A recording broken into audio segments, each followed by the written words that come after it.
Bismillahirrahmanirrahim. Assalamualaikum warahmatullahi wabarakatuh. Hadirin wal hadirat rahimakumullah, minal aidin wal faidin. Mohon maaf lahir dan batin. Selamat hari raya Idul Kurban, Idul Adha pada tahun ini. Semoga kita semua dalam keadaan sehat walafiat. Barakallah. Masih bersama saya Asus Prof Dr. Yulen Azhari, SOSI SHMH, untuk selalu mengajak kepada semua yang hadir pada saat ini mendengarkan tausiah motivasi kita bersama saya Asus Prof Dr. Yulen Azhari, yang selalu untuk mengajak kepada semua jamaah, mari berlomba-lomba untuk berbuat kebajikan dan selalu memotivasi, saling menginspirasi dalam hal kebajikan. Pada saat ini sangat viral sekali, ada di suatu wilayah, yaitu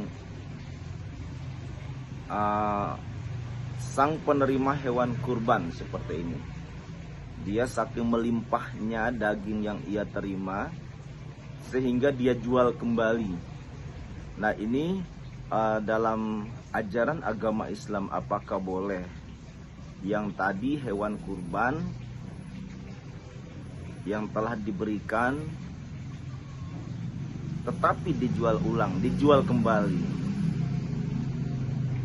Dalam kacamata agama ini boleh, sah-sah saja, karena hewan kurban yang telah diterimakan itu sudah menjadi hak, ya, sudah menjadi hak penuh sang penerima, sehingga mau diapakan, dimasak atau dijual kembali itu tergantung dengan kebutuhan dari sang penerima hewan kurban.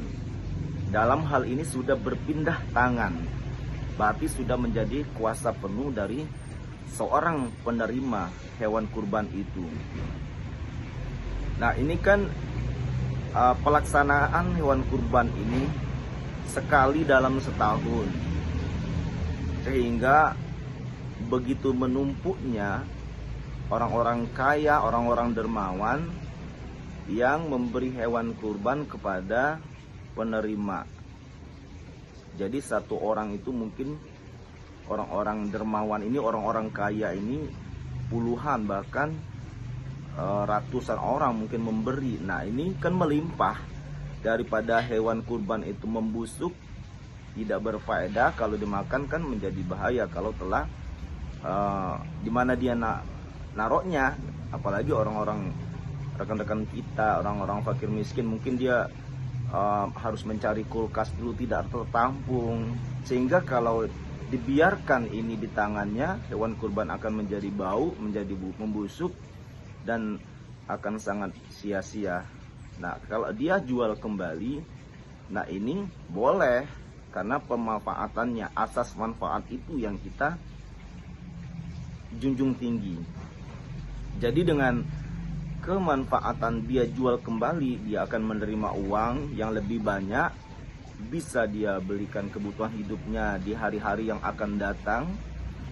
Nah di dalam Islam itu akan sangat diatur asas manfaat, kemanfaatannya segala sesuatu, baik itu benda atau segala satu hajat, keinginan. Jelas Islam akan memandang manfaat suatu keberadaan peristiwa akan lebih baik diberlakukan seperti apa. Nah dalam hal ini kepada saudara-saudara kita yang telah mendapatkan hewan-hewan kurban, insya Allah yang penting tergantung dengan nawaitu, niat kita. Innamal a'malu binniyat.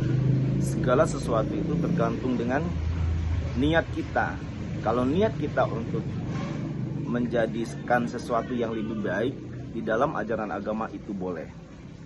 Dan sebaliknya, kalau segala sesuatu itu kita lakukan dengan tidak baik, kita lakukan dengan ada unsur riba, ria, dan unsur yang akan membuat sesuatu menjadi abu-abu, dalam hal ini cenderung kepada mudarat, nah itu haram di dalam ajaran agama Islam.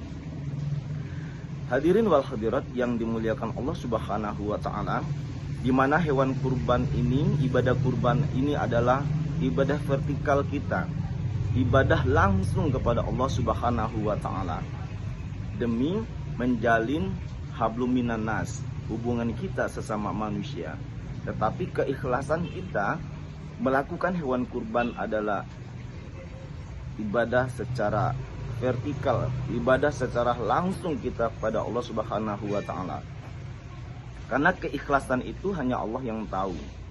Segala sesuatu yang telah kita ikhlaskan, karena Allah telah berfirman, Bismillahirrahmanirrahim, Inna a'tainakal kautsar fasholli li rabbika wanhar inna syani'aka huwal abtar. Sesungguhnya kata Allah, aku telah memberikan nikmat yang banyak kepadamu Muhammad, maka dirikanlah sholat dan berkurbanlah. Kita harus mendirikan sholat dan kita berkurban, apalagi kita telah mampu.